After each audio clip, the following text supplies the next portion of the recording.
So last year you had a opportunity. Y'all were on tour with A Different World, right? You had a chance to go to the White House. Yes. You and the cast members of A Different World. Yeah. How was that experience? That was amazing. I didn't think the White House was that teeny. That teeny tiny. You know what I mean? I really did. Well, maybe that's what they wanted you to think. Right? Yeah. But it was wonderful. Kamala, they were really wonderful to us, generous. Yeah, it wasn't for me like, oh, you know what I mean? The White House was the White House, but I just enjoyed Kamala and all the staff. They were amazing to us. Yeah. So did they invite y'all, or how was that? Yeah, we were invited because of the HBCUs and our touring. Right. And so they invited us in, which was amazing. Kamala's amazing. She's an amazing lady. So how did you feel about the whole presidential election, Trump beating Kamala by almost 100 points, winning the popular vote, as well as making history? Right. What are your thoughts? Like, what are your thoughts on that? Well, I knew already that the United States was not going to put a woman in office, let alone a woman of color. I knew that already. I was like, it was wonderful that we hurrah, hurrah, hurrah, hooray. But I knew, that they weren't going to do it. They're not ready for that yet. But I think that after this term, I think they would be ready to put a chipmunk in the office. Do you feel like now? Do you feel like Kamala was qualified? Yes. Do you feel like? Oh yeah. Do you feel like the American people? Because remember the numbers. She was. Yeah. She had lost by almost 80 points. Yeah, and she didn't have a head start. She just, Biden dropped out and boom. But it's not meant to be.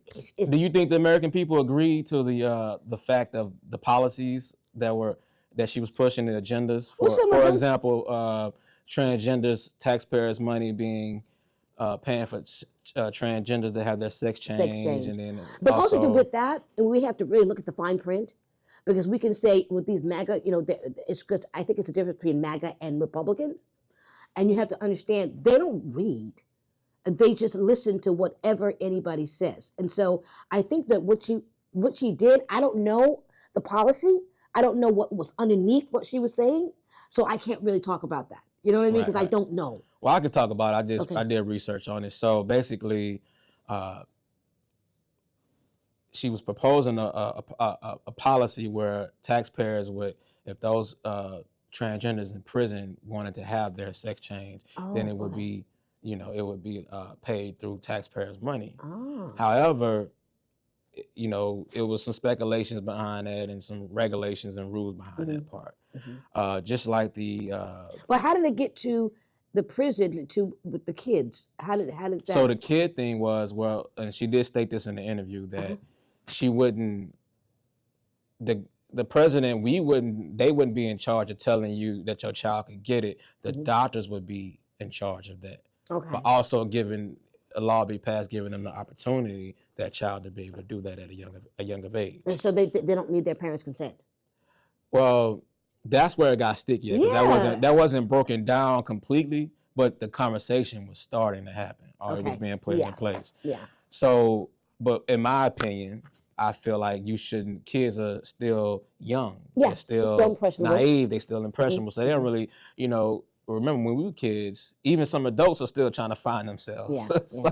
And I've seen cases where people did have, a sex change, and then they realized, or they decided they wanted to be with a woman, and then they were like, oh, no, I want to be with a man later on. Yeah. But it's hard for you can't switch back. reverse it. Yeah. But you know something, we're all, I tell you, King, we're all human. And I believe that we start making people subhuman because of their values or what they represent. I wouldn't want anybody heterosexual to tell me what I should do with my life in my bedroom. So what gives us the right to tell them what they are doing? But I understand what you're saying about the law. I really believe that the parents should be involved. Yeah. And they should make that decision. Yeah, you shouldn't force that. You shouldn't force it.